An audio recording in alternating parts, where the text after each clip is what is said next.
All right, guys, welcome back to Court Queen's Breakdown. And today we are going to see what happened in the game between the Indiana Fever and the Dallas Wings. But before we do that, make sure you like, comment, and subscribe because it really helps. Now let's dive straight into the video. 1. Severe injury losses. Indiana walked into the Dallas matchup with its entire point guard depth chart wiped out. In one brutal Phoenix game just days earlier, Sydney Colson tore her left ACL and Ari McDonald fractured a bone in her right foot, both season-ending. With Caitlin Clark already sidelined since July by a groin injury, the Fever suddenly had no true ball handlers. The on-court ripple effects were immediate. Without a primary organizer to steady possessions and beat backcourt pressure, breaking traps got harder, entry passes became scrambles, and the risk of live ball turnovers spiked. Dallas feasted. 17 Fever turnovers turned into 27 Wings points, a quarter of Dallas's offense before Indiana could even set its half-court. Post-game, the staff framed it as equal parts heartbreak and challenge. They praised the locker room's competitiveness and Myeon 2 flexibility, but acknowledged the obvious. Without a floor general, every possession demanded more energy, and the margin for error shrank to near zero. To field a workable rotation, Indiana made an emergency hardship signing. Veteran Odyssey Sims dropped into the lineup with barely a day to acclimate. Sims's debut, 13 minutes, scoreless, 2 AST, 1 TO, was more about feeling out teammates and spacing than instant production. All of that forced the biggest shift on Kelsey Mitchell. Typically the team's most dangerous off-ball scorer, she had to moonlight as a full-time lead guard, bringing the ball up against pressure, initiating sets, and still being expected to close possessions as a primary bucket getter. It wasn't a stylistic tweak. It changed the physical demands of her night. This was the context for everything that followed. A patched-together backcourt, unfamiliar roles, and a game plan held together by effort and improvisation, rather than the usual cadence of a point guard-led offense. 2. Turnover problem. With no true point guards, Indiana's offense lived on the edge and toppled over 17 times. Those giveaways became fuel for Dallas, 27 points off turnovers, a swing stat that dwarfed almost any other factor. Why it happened? Backcourt pressure. Dallas pressed, trapped, and funneled the ball toward the sidelines, where help could swarm. Disrupted timing. Without a steady initiator, entry passes to Aliyah Boston arrived late or at tough angles, inviting deflections. Role reshuffles. With Kelsey Mitchell tasked to both break pressure and finish plays, outlets weren't always in the right spots, shrinking passing windows. Live ball mistakes. Many errors were live ball, not dead ball violations, gifting the Wings transition chances before Indiana could set its half-court defense. How it showed up. The late third-quarter Wings run was sparked by consecutive Indiana miscues, flipping momentum just as the Fever were stabilizing. Even quality possessions carried risk. One hurried outlet or misread on a drag screen could turn into a Dallas layup the other way. What helped? Late. Indiana tightened spacing and simplified actions. High pick and roll with Boston, quick hit-aheads, cutting the sloppiness during the 25-4 fourth-quarter surge. As Chloe Bibby put it post-game, the shift came when they looked after the ball, matching Dallas's physicality instead of getting sped up. Bottom line, the Fever nearly stole it, but 17 giveaways, 27 opponent points is the math they couldn't outrun. 3. Kelsey Mitchell's heavy load. With the backcourt gutted, Kelsey Mitchell wasn't just the Fever's primary scorer. She became their de facto point guard, floor leader, and pressure release all at once. Normally lethal working off the ball, she now had to bring the ball up through traps, initiate sets, and still deliver buckets against defenses keyed entirely on her. Her stat line looked sharp: 24 points on 7 of 15 shooting, 4 of 7 from deep, plus 6 rebounds. But the numbers don't capture the grind.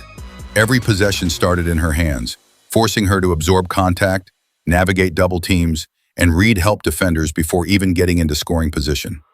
Energy trade-off. Breaking the press and creating space ate into the explosiveness she usually reserves for finishing plays. Defensive attention. Dallas mixed quick doubles, hedge and recover schemes, and off-ball chucks to wear her down. Mitchell still made big-time leadership plays, like burying a deep fourth-quarter three, motioning her teammates to lock in defensively, and threading a perfect pick-and-roll pass to Aliyah Boston. but it was clear she was maxing out her capacity. Asking one player to shoulder nearly all the creation and scoring made her a predictable target for a dialed-in defense. Yet, the fact that Indiana was within a single shot at the buzzer was a testament to Mitchell's resilience and will to compete under extreme conditions. 4. Supporting cast impact.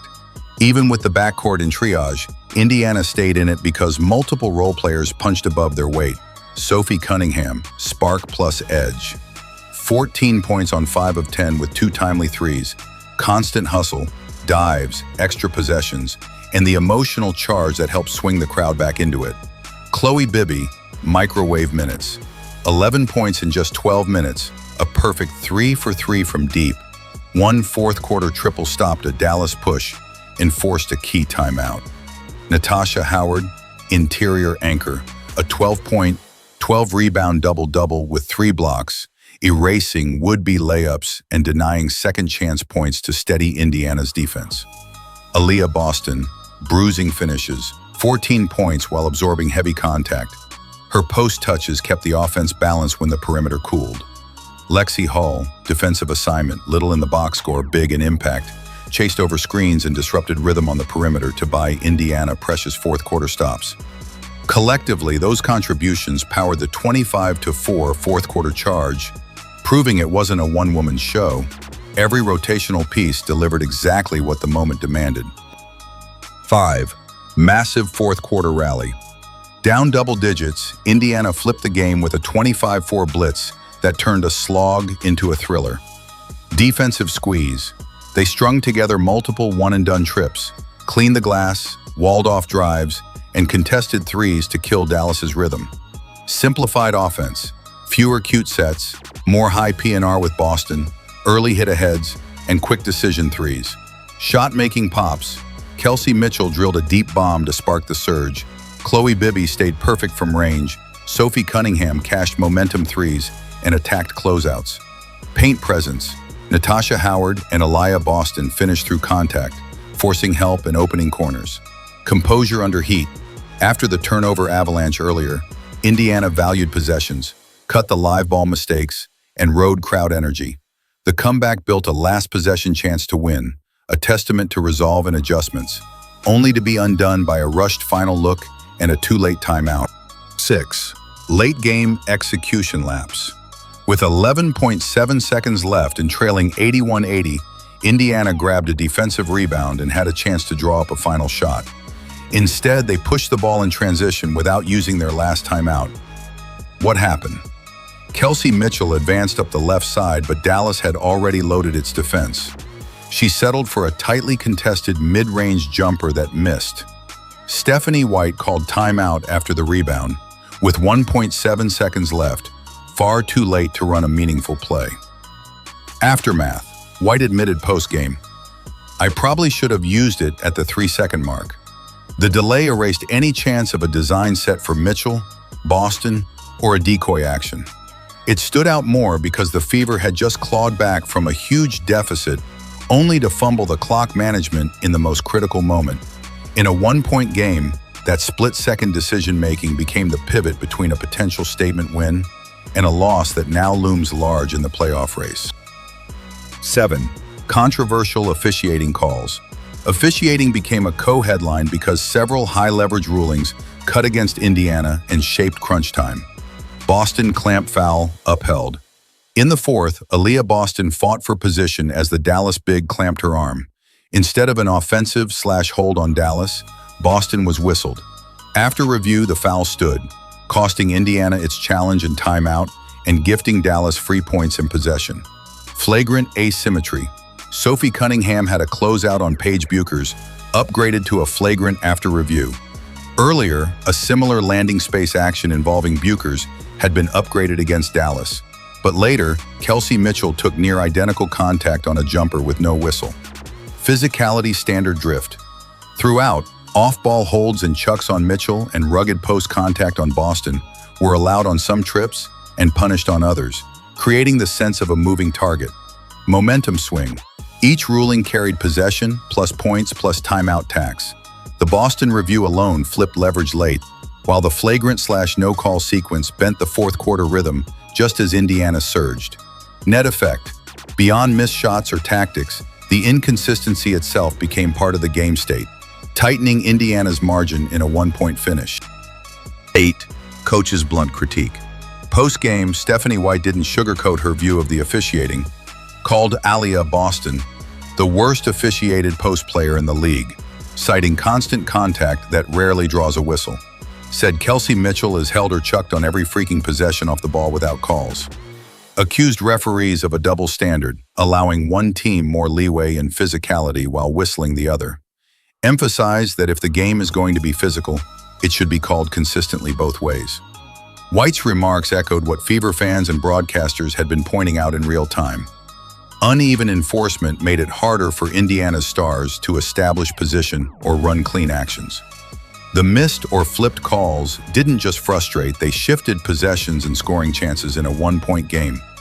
It was a rare, direct public challenge to league officiating standards, delivered in the heat of a playoff race where every possession matters. 9. Visible player frustration. The temperature on the floor was obvious. Calls, no calls, and physical play chipped away at composure. Sophie Cunningham hit a boiling point after being shoved, blurting an expletive as she walked off. She apologized post-game, but the moment captured the team's frayed nerves.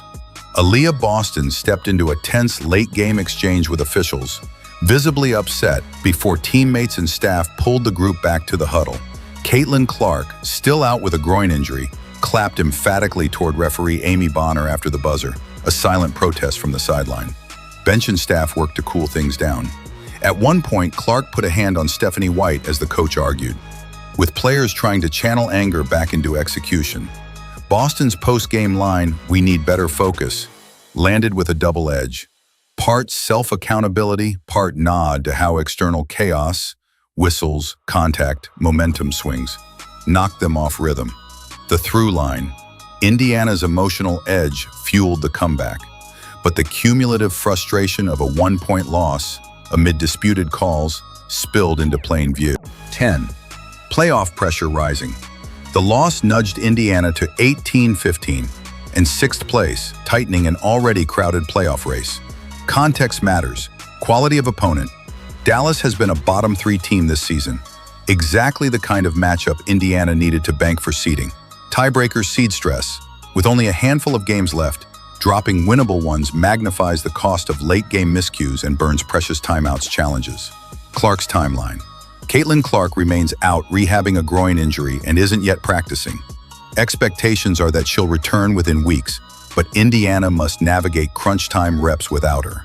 What must sharpen now? End-of-game clock management, ATO execution, and better solutions to backcourt pressure, e.g., simplified entries, relief cuts, secondary handlers, so the offense doesn't live or die on Kelsey Mitchell. Big picture, the Fever have shown they can scrap into position despite a shredded guard rotation. Converting these razor-thin finishes is the difference between home court dreams and a tough road bracket.